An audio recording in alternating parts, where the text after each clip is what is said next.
စီဝေဝါရောက်နေပါတယ်စီဝေဝါမှာငါကမတက်ဘူးပြည့်တယ်ဒီမှာကျွန်မခွေးမပါလာတယ်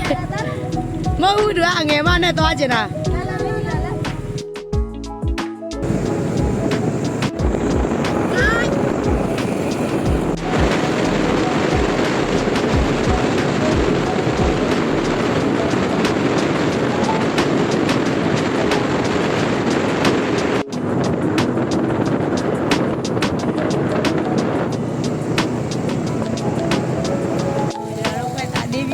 ရေပန်းဦးရင်မိဘရောက်